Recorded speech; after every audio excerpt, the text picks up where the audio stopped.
Okay, good morning students. ये जो procedure है ओपनिंग की, इसको थोड़ा सा वक्त लगता है। ओके, ठीक है, थोड़ा सा तो पेशेंस आपको रखना चाहिए।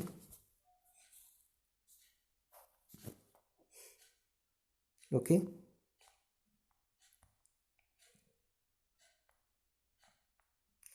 हमारा ये पॉइंट चालू था। Wind currents are generated due to uneven heating on the earth. Uneven heating between the equator and the poles. Equator कहाँ पे होता है? जो अर्थ की जो सेंटर लाइन होती है ना, उसको इक्वेटर कहा जाता है। और पोल्स कहाँ पे होता है, मैं आपको एरो करके भी दिखाऊंगा, डोंट वरी। तो यहाँ पे क्या होता है, इक्वेटर और पोल्स में सेम तरह से सन की हीट नहीं गिरती। ओके, आपको पता है अर्थ जो है वो थोड़ा सा टिल्ट हुई है, झुकी वाली है, ठीक है। तो इसके वजह से अर्थ के हर पार्ट पे सेम तरीके से सनलाइट गिरती नहीं है। और दूसरा कौन सा रिजल्ट है कि अर्थ जो है वो सन के अराउंड में घूमते रहते हैं। सन के अराउंड में घूमते घूमते वो खुद के अराउंड में भी घूमते लगते हैं। इसकी वजह से क्या होता है, अर्थ की जो हीटिंग है वो अनइवन है। मीन्स सभी जगह पे सेम तरीके से हीट नहीं पहुंच सकती। कहीं पे हीट ज़्यादा होती है तो कहीं पे हीट कम होती है। You might have learned in geography that regions close to the equator get maximum heat from the sun. The air in this region gets warm. The warm air rises and the cooler air from the region is the in the 0 to 30 degree latitude belt on either side of the equator moves in. Okay. क्या geography में आपने पढ़ा है कि जो equator है, ये यहाँ पे जो सेंटर लाइन होती है ना, यहाँ पे एक सेंटर लाइन रहती है। ओके, अर्थ की यहाँ पे एक ऐसी सेंटर लाइन रहती है, हाँ, उसको इक्वेटर कहा जाता है। इक्वेटर में सबसे ज़्यादा यहाँ पे जो मेरा ये जो हैंड घूम रहा है ना, यहाँ पे सबसे ज़्यादा सन की जो हीट है वो गिरती है। और जैसे यहाँ पे थोड़ी सी और कम हीट गिरेंगी सन की, यहाँ पे थोड़ी सी और कम हीट गिरेंगी, और यहाँ पे भी थोड़ी सी अर्थ की हीट बहुत थोड़ी सी कम गिरेंगी। यहाँ पे ये जो है ना, ये और ये अर्थ के पोल्स है, ठीक है। ये नॉर्थ पोल है, ये साउथ पोल है। ओके, और यहाँ से एक लाइन जाएंगी, इसको हम इक्वेटर कहेंगे। जहाँ से मेरी फिंगर होती है ना, वहाँ से लाइन जाती है, ठीक है। ये लाइन जो है ना, आपको दिख रही है ना, लाइट वाइट वाली लाइन, इसको इक्वेटर नहीं कह सकते। ओके, यहाँ पे 0 से 30 डिग्री का लैटिट्यूड है। Belt on either sides of the equator moves in this winds blow from the north and south towards the equator. Wind जो है ना, ये देखो, यहाँ की जो वाइंड है नॉर्थ पोल की, वो इक्वेट इस दिशा में जा रही है। देखो, ये पिंक कलर की जो लाइनिंग है वो बता रही है वाइंड की डायरेक्शन, ठीक है। और यहाँ की जो ये है ना वाइंड, वो इक्वेटर की तरफ जा रही है। देखो, ये जो पिंक कलर के एरो है ना, ये बता रहे हैं कि वाइंड की डायरेक्शन कौन से है। यहाँ की जो वाइंड है ये भी इक्वेटर की तरफ जा रही है। Okay, at the poles the air is cooler than that at the latitude about 60 degree. Okay, at the poles the air is cooler than that the latitude about 60 degree. Poles में तो क्या, ये जो पोल्स है ना, north pole south pole पे बहुत ज़्यादा ठंडी रहती है, यहाँ पे आइस रहती है। इसकी वजह से यहाँ का जो तापमान है, यहाँ की जो एयर है वो ठंडी रहेंगी। Okay, the warm air at the latitude rises up and a cold wind from the poles region rushes in to take its place. In this way, wind circulation is set up from the poles to the warmer latitude as shown in the figure. देखिए यहाँ पे जो cold wind है ना, ये नीचे जा रही है, और जो हॉट वाइंड है ना, वो ऊपर जा रही है, ठीक है। फिर से बता रहा हूँ, ये जो कोल्ड वाइंड है ना, वो क्या होती है, बहुत ही, वो कोल्ड वाइंड जो होती है वो वेटेड होती है, वो जड़ होती है। लेकिन ये जो हॉट वाइंड है, ओके, इक्वेटर के पास वाली हॉट वाइंड, वो हल्की होती है गर्मी की वजह से, इसलिए वो ऊपर जाती है कोल्ड एरिया की तरफ, ठीक है। एक जगह की हवा, अभी हॉट जगह की हवा अगर समझो ऊपर चली गई, हॉट जगह की एरिया अगर ऊपर चली गई, तो कोल्ड जगह की जो एयर है ना, वो हॉट जगह की एयर की जगह ले लेती है, ठीक है। इस तरह से जो वाइंड है ना, वो पूरे अर्थ की वो इस तरह से घूमती रहती है, ठीक है। ये जो एरो है, ये वाइंड की मूवमेंट की डायरेक्शंस बता रही है, ठीक है। The winds would have flows in the north south directions from north to south और फ्रॉम साउथ टू नॉर्थ, ठीक है। ये साउथ से नॉर्थ की तरफ वाइंड बढ़ रही है, और ये जो वाइंड है वो नॉर्थ से साउथ की तरफ बढ़ रही है, ठीक है। A change in direction is however cause by the rotations of the earth. और ये जो चेंज इन द डायरेक्शन है वो रोटेशंस ऑफ द अर्थ की वजह से भी कुछ कुछ होती है। Uneven heating of land and water. तो ये जो अनइवन हीटिंग ऑफ, खाली एयर की अनइवन हीटिंग नहीं होती, uneven means same, uneven means same नहीं रहना, ठीक है। तो इसी जिस तरह से एयर की हीटिंग होती है ना, उसी तरह से लैंड और वाटर की भी हीटिंग यहाँ पे हम इसमें जानेंगे।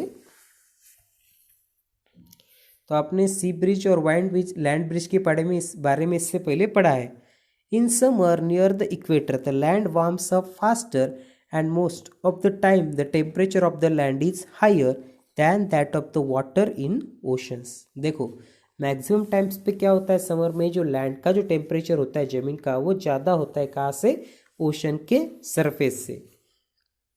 The air over the land gets heated and rises. तो इसकी वजह से क्या होता है, लैंड के ऊपर की जो एयर है वो हीट हो जाती है, और वो हीट होने के बाद हल्की होती है और वो ऊपर की डायरेक्शन की तरफ जाने लगती है। This causes the winds to flow from the ocean towards the land. अब सीधी सी बात है, लैंड के ऊपर की एयर हीट हो गई, हल्की होने की वजह से वो ऊपर जा रही है, तो ओशन के ऊपर जो एयर है वो कैसे, वो तो उसका वेट ज़्यादा है, तो उसको क्या करना पड़ता है, ये जो लैंड के ऊपर जो एयर जो ऊपर चली गई उसकी जगह लेने के लिए ओशन के ऊपर की जो एयर है वो लैंड की तरफ चलती है। These are मानसून वाइंड्स, जिसको हम मानसून वाइंड्स कहते हैं। Okay, the word monsoon is derived from the Arabic word मौसम, ठीक है। मौसम नाम के वर्ड से मानसून नाम का वर्ड आया है, जिसका अर्थ होता है, मौसम का अर्थ क्या होता है, season. In winter the directions of the wind flow gets reverse. जैसा ये समर में इस तरह से होता है, ठीक है। समर में क्या होता है, या मैंने आपको इसमें बताया कि जो हॉट एयर होती है वो ऊपर जाती है, और ओशन की एयर क्या होती है, जमीन की तरफ बढ़ती है। इसके अपोजिट कैसा होता है, विंटर सीजन में होता है। It flows from land to the ocean. क्या होता है, जो वाइंड होती है वो लैंड की तरफ से, लैंड से वो ऊपर नहीं जाती विंटर में, लैंड से जो वाइंड है ना वो ओशन की तरफ जाने लगती है। कौन से सीजन में, विंटर सीजन में। The wind from the ocean carry water and bring rain. Okay, the winds from the ocean carry water. Ocean से जो वाइंड आ रही होती है ना वो क्या लेके आती है, वाटर और रेन लेके आते हैं। It is a part of the water cycle. तो इस तरह से हमारे वाटर साइकिल का एक पार्ट से। The monsoon winds carry water and its rains. Yes, जो मानसून वाइंड होती है वो क्या लेके आती है, रेन लेके आती है। Clouds bring rain and gives us happiness. Yes, clouds क्या लेके आते हैं, रेन लेके आते हैं, और उससे हमको हैप्पीनेस मिलता है। Farmers in our country depend mainly on rains for their harvest. Yes, जो फार्मर्स होते हैं वो रेन्स के ऊपर डिपेंड होते हैं उनके हार्वेस्टिंग के लिए, उनके क्रॉप्स के कल्टीवेशन के लिए। There are many folk songs associated with clouds and rains. Yes, ऐसे बहुत ज़्यादा सॉन्ग्स है जो क्लाउड्स और रेन से एसोसिएटेड है। Sing and enjoy with your friends if you know such a song, here is one for you. तो ऐसे अगर कुछ सॉन्ग होते हैं तो उसको सिंग करो और आप इंजॉय करो आपके फ्रेंड के साथ। ये जो 8.9 है diagram, uneven heating of land specially the Rajasthan desert generated monsoon winds from south west directions in summer. These winds carry lots of water from Indian Ocean। ये कुछ ऐसी वाइंड है जो इंडियन ओशन से बहुत सारा वाटर ला रही है।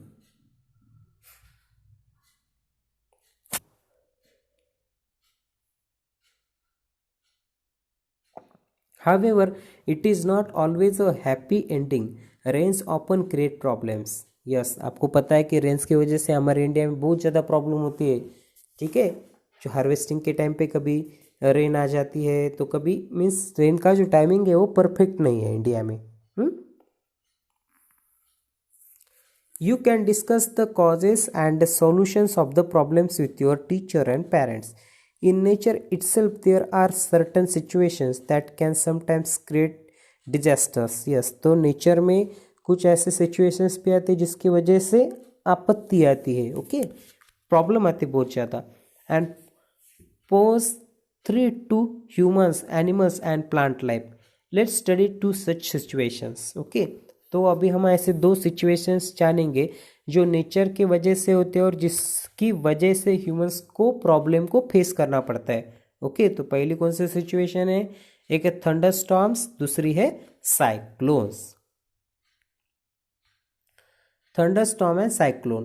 Thunderstorms develop in hot, humid tropical areas like India very frequently. जो thunderstorms है वो कौन से सीजन में डेवलप होते हैं, इंडिया में वो तैयार होते हैं thunderstorm। और वो उसको कैसा रीजन चाहिए डेवलप होने के लिए, थंडरस्टॉर्म को हॉट ह्यूमिड ट्रॉपिकल रीजन चाहिए थंडरस्टॉर्म को बनने के लिए। The rising temperature produces strong upward rising winds, yes, जैसे टेम्परेचर बढ़ने लगता है उसकी वजह से वाइंड हल्की होती है और वो फास्ट ऊपर जा रही होती है। These winds carry water droplets upwards, अब वाइंड तो ऊपर जा रही है लेकिन वो अकेली जाएंगी क्या, नहीं, वो अपने साथ क्या लेके जाएंगी, वाटर के जो ड्रॉपलेट है वो भी लेके जाएंगी।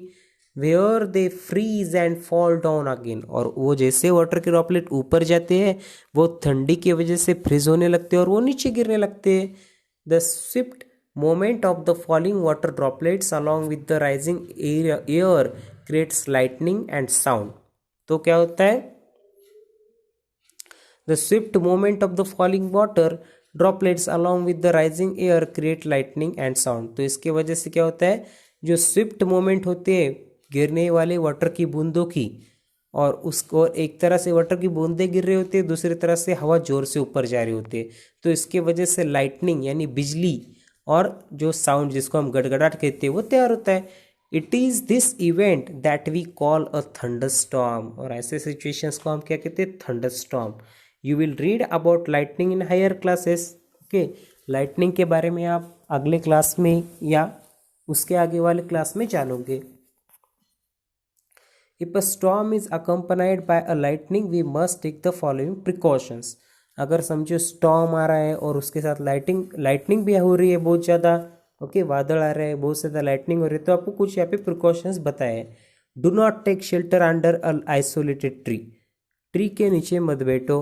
If you are in a forest take shelter under a small tree, small tree के नीचे बैठो अगर आप जंगल में हो तो। Do not lie on the ground, ground के ऊपर आपको बैठना नहीं है। Do not take shelter under an umbrella with a metallic end, बहुत जन क्या करते हैं वो अम्ब्रेला में खड़े हो जाते हैं जिसका एंड कैसा होता है, लोखंड से बने वाला होता है। वो इसकी वजह से क्या होता है, जो लाइटनिंग है वो आपकी तरफ अट्रैक्ट हो सकती है मेटल की वजह से। Do not sit near a window, window के पास मत बैठो। बिजली कड़कते हो अगर गिर गए घर के सामने तो शीशे पहले टूटते हैं, इसलिए विंडो के साइड में नहीं बैठना चाहिए। ओपन गैरेजेस के ऊपर भी मत बैठो। Storage shades, okay, metal shades के अंदर भी मत बैठो। अ कार और a bus is safe place to take shelter, car में बैठो या बस में बैठो। If you are in water get out and go inside a building, पानी में हो तो भीगो मत, बिल्डिंग के अंदर चले जाओ। How thunderstorm become a cyclone, तो किस तरह से थंडरस्टॉर्म का कन्वर्शन साइक्लोन में होता है। You know that water requires heat when it changes from liquid to vapour state, okay. Water को हीट चाहिए होती है, क्यों, अगर उसको लिक्विड स्टेट में से वेपर स्टेट में जाना है तो उसको हीट तो देनी पड़ेंगी ना। Does the water gives back heat when vapour condenses into liquid, तो जब वेपर का कन्वर्जन लिक्विड में होता है ना, तो वो जो हीट उसने एक्सेप्ट की थी ना लिक्विड का कन्वर्शन वेपर में होते टाइम पे, वो हीट वो वाटर क्या करता है, छोड़ता है। जब उसका कन्वर्शन वाटर वेपर में से वाटर ड्रॉपलेट में हो रहा होता है तब। Can you recall any experience to support this. Structure of the cyclone, पहले ये जानेंगे हम। Before clouds formation water takes up heat from atmosphere, yes, cloud तैयार होने से पहले water takes up heat from atmosphere to change into vapor.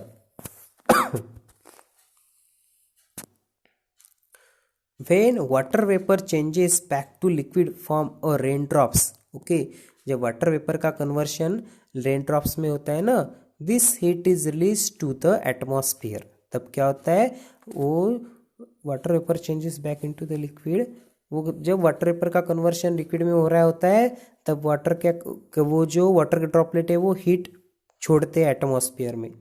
The heat release to the atmosphere warms air around, तो इसके वजह से आजू बाजू की जो एयर है वो गर्म होने लगती है. The air tends to rise and cause a drop in pressure, तो इसकी वजह से वाटर के ड्रॉप्स बनते हैं.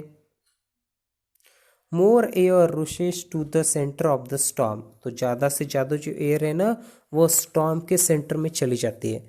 दिस साइकिल इज रिपीटेड, ये साइकिल होने लगती है, फिर एक के बाद एक ऐसे होने लगता है. The chain of events and with the formation of very low pressure system with very high speed winds revolving around it, और फिर जोर जोर से जो हवा है वो घूमने लगती है, ठीक है, उस सेंटर के अराउंड में. It is this weather condition that we call a cyclone, ये जो वेदर की कंडीशन है जिसको हम कहते हैं ना उसको ही साइक्लोन कहा जाता है. Factors like wind speed, wind direction, temperature and humidity contribute to the development of cyclone. तो साइक्लोन बनने के लिए ये सब फैक्टर रिस्पॉन्सिबल है. कौन कौन से, वाइंड स्पीड है, वाइंड की डायरेक्शन भी इंपॉर्टेंट है, जिस डायरेक्शन में वाइंड जा रही होंगी उसी डायरेक्शन में वो साइक्लोन जाएगा ना. हाँ, टेम्परेचर भी बहुत इंपॉर्टेंट होगा, टेम्परेचर हाई होगा तो एयर फास्ट ऊपर जाएंगी. अभी ये structure of a cyclone, yes, इस तरह से जो यहाँ तक हमारा कंप्लीट हुआ है. ओके, अब ये जानेंगे हम structure of the cyclone. Cyclone कैसा होता है. The centre of the cyclone is a calm area, it is called the eye of the storm. ये देखो यहाँ पे स्टॉर्म की पिक्चर होंगी कहीं पे,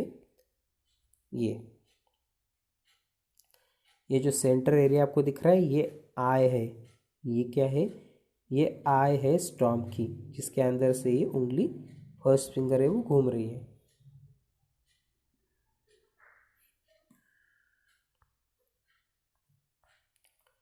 one minute.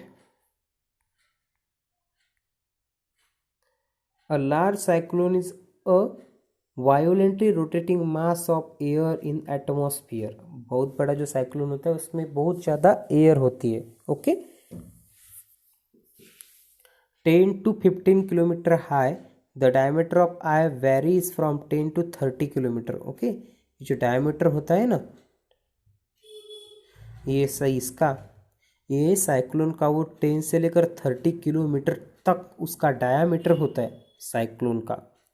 It is a region free of clouds and has light winds. वहाँ पे क्या होता है, वाइंड एक तरह से कम होती है साइक्लोन के सेंटर में, और वहाँ पे क्लाउड्स नहीं होते. Around this calm and clear eye there is a cloud region of about 150 kilometre in size. और उसकी साइड में यहाँ पे साइक्लोन के साइड में इस तरह से क्लाउड रीजन होता है. ओके,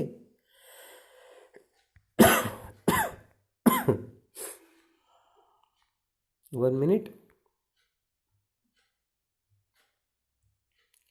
ये साइक्लोन के 150 किलोमीटर के एरिया में क्या होता है, क्लाउड रीजन होता है, वहाँ पे क्लाउड्स होती है.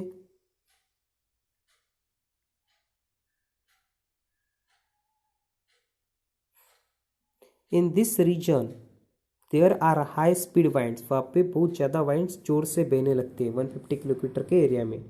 ओके, उस वाइंड का स्पीड कितना होता है, 150 से लेकर 250 किलोमीटर पर आवर की स्पीड से वाइंड घूमने लगती है किसके, आई के अराउंड में. And thick clouds with heavy rain, और वहाँ पे बहुत ही ज़्यादा क्लाउड होते हैं आई के साइड में, और बहुत ज़्यादा बारिश हो रही होती है. Away from this region the wind speed gradually decreases. और 150 और 200 किलोमीटर के बाहर का जो एरिया होता है वहाँ पे वाइंड की स्पीड कम कम होती जाती है और बारिश भी कम होती रहती है. The formation of the cyclone is very complex process. ये जो साइक्लोन की फॉर्मेशन की जो प्रोसेस होती है बहुत ही कॉम्प्लिकेटेड होती है, बहुत कॉम्प्लेक्स होती है, ये समझ में नहीं आती इजीली।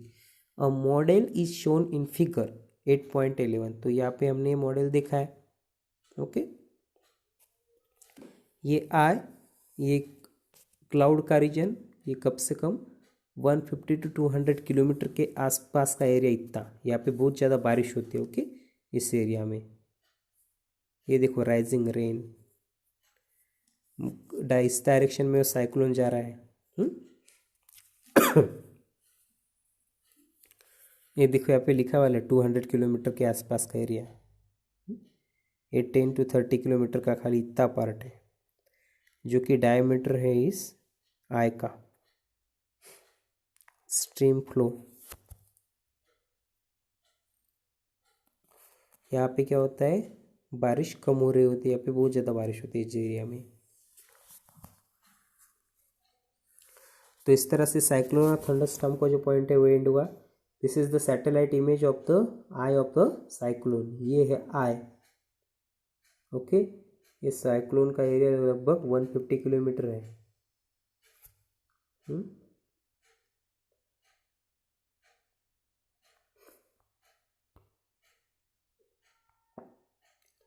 ओके, अब next point, destruction cause by cyclone. Cyclone के वजह से किस तरह से जो एरिया है वो बर्बाद होते हैं, ये अभी इसमें है। Cyclone can be very destructive, strong winds push water towards the shore even if the storm is hundreds of kilometre away. अगर साइक्लोन 100 किलोमीटर दूर भी हुआ किनारे से, तो भी वहाँ की जो वाइंड है उसके, तो भी वो जो वाइंड है ना उसकी साइक्लोन की, वो एरिया को हिट करती है। These are the first indications of an approaching cyclone, जिसके वजह से हमको समझ में आता है कि साइक्लोन आने वाला है। The water waves produced by the wind are so powerful that a person cannot overcome them। और ये जो वाटर वेव्स होती है ना साइक्लोन के आने के पहले की, ये बहुत ही स्ट्रांग होती है और उसको हम कंट्रोल नहीं कर सकते। The low pressure in the I lifts water surface in the centre. क्या होता है, आई जो होती है ना साइक्लोन की, वहाँ पे लो प्रेशर होता है, उसकी वजह से क्या होता है, जो वाटर है ना उसको वो ऊपर खींचती है। The rising water may be as high as 3 to 12 metres. Okay, और इस तरह से जो वाटर है ना वो 3 से लेकर 12 मीटर्स तक ऊपर चले जाता है। It appears like a waterfall moving towards the shore।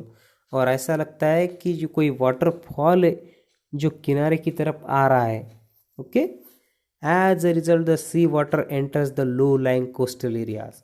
और उसके वजह से क्या होता है, जो समुद्र का जो पानी है ना वो किनारे पे आ जाता है, causing severe loss of life and property, जिसकी वजह से बहुत ज़्यादा प्रॉपर्टी का, लाइफ का लॉस होता है। It also reduces the fertility of the soil, जिससे जो मिट्टी है, जो माटी है वो खराब हो जाती है। ओके, इसके आगे वाला जो पार्ट है वो आप हम नेक्स्ट वीडियो में देखेंगे। बाय।